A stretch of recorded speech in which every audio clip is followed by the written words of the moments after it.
Assalamualaikum warahmatullahi wabarakatuh. Perkenalkan, nama saya Destinium dari kelas 21 dengan NIM 2200302061. Di sini saya akan menjelaskan buku kerja tentang analisa kelayakan usaha. Di buku kerja yang pertama yaitu rekaman mengidentifikasi peluang dan pengembangan ide-ide dalam wirausaha.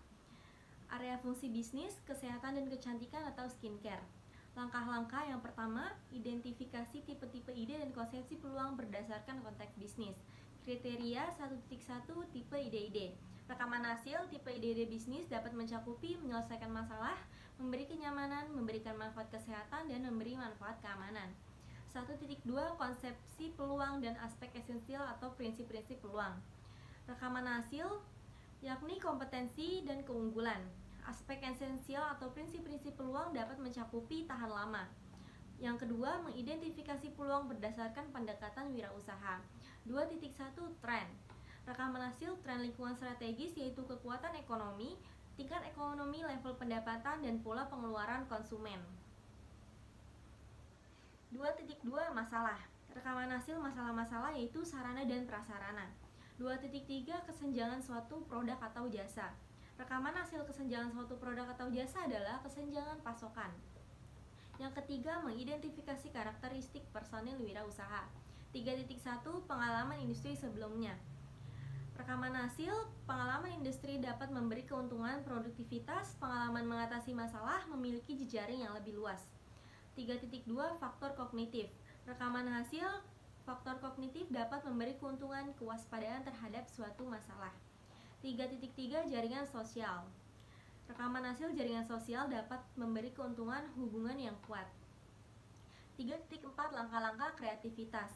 Langkah-langkah untuk membangun ide kreatif dapat mencakupi persiapan, inkubasi, wawasan, dan evaluasi. Yang keempat, membangun ide-ide bisnis. 4.1 praktek brainstorming. Rekaman hasil praktik brainstorming yaitu menghasilkan beberapa gagasan tentang topik tertentu. Aturan sesi brainstorming dapat mencakupi freewheeling yang merupakan ekspresi bebas dari ide-ide bebas. Dari peraturan atau pembatasan dianjurkan semakin banyak ide semakin baik. Ide gila atau aneh pun bisa mengarah pada gagasan bagus atau solusi untuk masalah. 4.2 fokus group dilakukan sesuai dengan kaidah-kaidah FGD. Rekaman hasil kaidah-kaidah fokus group yaitu membantu menghasilkan ide-ide. 4.3 library and internet research. Rekaman hasil library and internet research yaitu social media dan viral. 4.4 ide-ide bisnis produk atau jasa. Ide-ide produk atau jasa yang diidentifikasi adalah FASMIS. Area fungsi atau bidang yang pertama, FASMIS dapat menyelesaikan masalah pada kulit wajah, memberikan kenyamanan bagi yang menggunakan, memberikan manfaat kesehatan, dan memberikan keamanan untuk kulit wajah. Yang kedua, FASMIS dapat bertahan lama atau tergantung pemakaian sekitar 2-3 bulan. Yang ketiga, FASMIS memiliki banyak keunggulan untuk kulit wajah seperti mencerahkan, membantu menyamarkan bekas jerawat, dan lain-lain. Lalu, tim harus produktif dalam bekerja, mampu menyelesaikan masalah dengan baik, dan memiliki jaringan yang luas untuk memperluas relasi bisnis. Lalu, dalam membangun ide harus ada persiapan agar dapat dilakukan dengan baik, lalu dapat mengembangkan usaha agar menjadi lebih besar, memiliki wawasan dalam segala hal khususnya bisnis yang akan dijalankan, dan selalu melakukan evaluasi agar dapat terus berkembang dengan baik. Brainstorming dilakukan agar tim mendapatkan dan mengetahui hal baru. Lalu tim maupun personil dapat menuangkan ide-ide baru untuk perkembangan suatu produk atau menyelesaikan masalah. Sosial media dan hal yang viral dapat menghasilkan ide-ide baru yang dapat membuat produk unik dan dapat mengidentifikasi para kompetitor. Selanjutnya, buku kerja yang kedua itu konsep bisnis atau bisnis konsep. Produk atau jasa konsultansi yaitu kesehatan dan kecantikan atau skincare. Langkah-langkah yang pertama yaitu menentukan produk yang akan dibuat konsep bisnisnya. Kriteria 1.1 nama produk atau jasa. Rekaman hasil nama produk atau jasa FASMIS Saffron. 1.2 deskripsi produk atau jasa. Deskripsi produk atau jasa FASMIS Saffron adalah produk perawatan kulit atau skincare yang digunakan dengan cara dispray ke kulit wajah.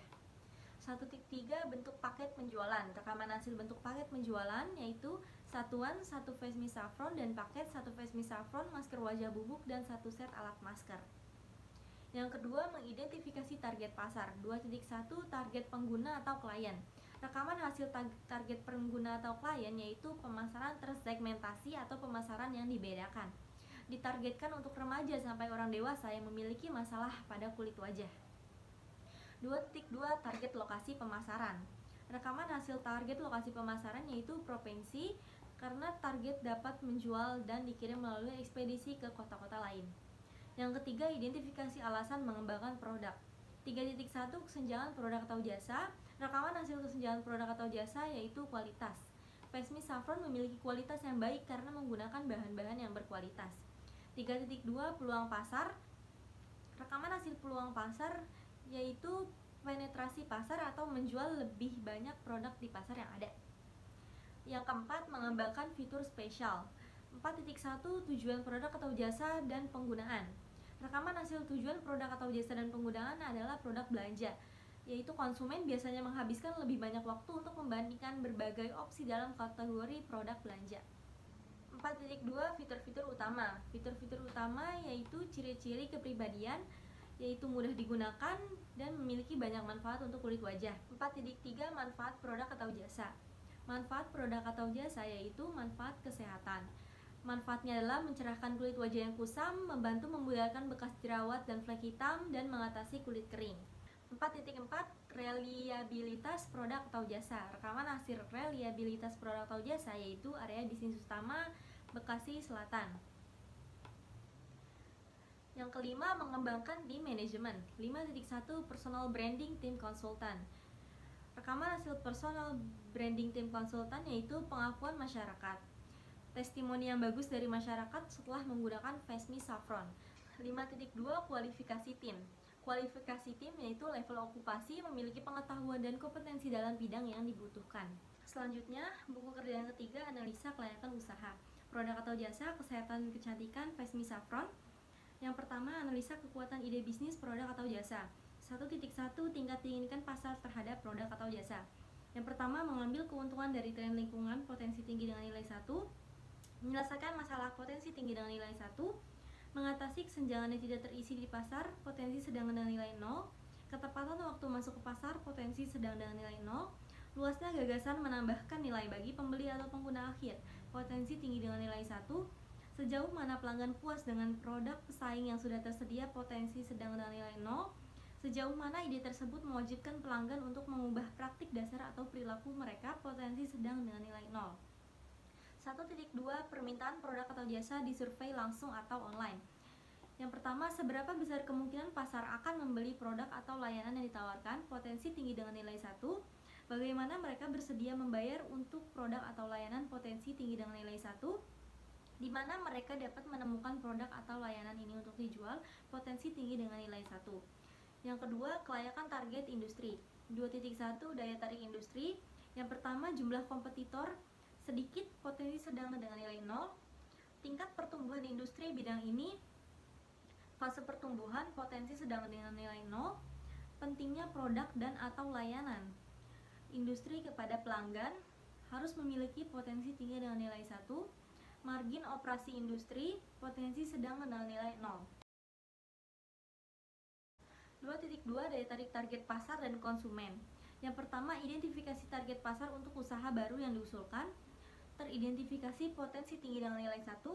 Kemampuan untuk menciptakan penghalang untuk masuk bagi pesaing potensialnya, mungkin atau mungkin tidak bisa menciptakan, potensi sedang dengan nilai 0. Daya beli pelanggan, potensi tinggi dengan nilai 1. Kemudahan membuat pelanggan sadar akan produk atau layanan baru, tinggi, potensi tinggi dengan nilai 1. Potensi pertumbuhan target pasar tinggi, potensi tinggi dengan nilai 1. Yang ketiga, analisa kelayakan organisasi. 3.1 Kecakapan atau prowess management. Yang pertama, pendiri atau pengalaman pendiri dalam industri. Pengalaman sedang, potensi sedang dengan nilai 0. Pendiri atau keterampilan pendiri berkaitan dengan produk atau jasa baru yang diusulkan. Keterampilan sedang, potensi sedang dengan nilai 0. Sejauh mana jaringan profesional dan sosial pendiri atau pendirinya di industri yang relevan, potensi tinggi dengan nilai 1. Sejauh mana usaha baru yang diusulkan tersebut memenuhi tujuan dan aspirasi pribadi pendiri atau pendiri, kuat, potensi tinggi dengan nilai 1. Kemungkinan tim bisa disatukan untuk memulai dan menumbuhkan usaha baru, sangat mungkin, potensi tinggi dengan nilai 1. 3.2 Kecukupan sumber daya. Yang pertama, karyawan dengan kompetensi spesifik, potensi sedang dengan nilai 0. Perlindungan properti intelektual pada aspek kunci bisnis atau tidak berlaku pada saat pemula, potensi sedang dengan nilai 0. Yang keempat, kelayakan finansial. 4.1 total modal awal yang dibutuhkan. Yang pertama, modal ekuitas atau equity capital, potensi tinggi dengan nilai 1. Modal utang atau debt capital, potensi rendah dengan nilai minus 1. Modal khusus atau specialty capital, potensi sedang dengan nilai 0. 4.2 kinerja keuangan bisnis sejenis. Yang pertama, karakteristik ekonomi industri, potensi tinggi dengan nilai 1. Yang kedua, profitabilitas dan risiko saat ini, potensi sedang dengan nilai 0. Nilai perusahaan, potensi sedang dengan nilai 0. 4.3 daya tarik finansial keseluruhan. Yang pertama, hasil keuangan historis, potensi sedang dengan nilai 0. Proyeksi pendapatan, potensi tinggi dengan nilai 1. Keuntungan setidaknya untuk 3 tahun ke depan, potensi sedang dengan nilai 0. Margin kotor dan laba sebelum pajak sebagai presentasi dari pendapatan, potensi tinggi dengan nilai 1. Daya tarik relatif terhadap perusahaan lain yang telah Anda lihat, potensi sedang dengan nilai 0. Yang kelima, potensi keseluruhan. Potensi keseluruhan dari bisnis berdasarkan setiap bagian, minus 1 sampai dengan 0 sama dengan tidak layak, lebih dari 2 sama dengan 0 layak, lebih dari 2 sama dengan sangat layak. Bagian 1, kekuatan ide bisnis, dengan nilai 3 sama dengan sangat layak. Saran untuk meningkatkan potensi yaitu mencari ide-ide baru yang dapat memperkuat potensi produk untuk dipasarkan. Bagian kedua, isu terkait industri atau pasar, dengan nilai 3 sama dengan sangat layak. Syarat untuk meningkatkan potensi yaitu mengidentifikasi kompetitor lain dan meningkatkan kelayakan produk. Bagian ketiga, kelayakan organisasi, dengan nilai 1,5 sama dengan layak. Saran untuk meningkatkan potensi yaitu memperluas jaringan dan memperluas pengetahuan tentang produk. Bagian keempat, isu finansial, dengan nilai 1 sama dengan layak. Saran untuk meningkatkan potensi adalah menambah relasi dan mencari investor agar produk dapat diproduksi dengan lancar tanpa ada masalah dengan finansial. Penilaian keseluruhan adalah 2,1 atau sangat layak. Saran untuk meningkatkan potensi adalah menindaklanjuti dan terus mengembangkan ide-ide yang sudah ada untuk bisnis tersebut. Ringkasan, ide bisnis ini sangat layak untuk dikembangkan dan harus segera menindaklanjuti bisnis ini. Sekian dari saya, terima kasih, mohon maaf bila ada salah kata. Wassalamualaikum warahmatullahi wabarakatuh.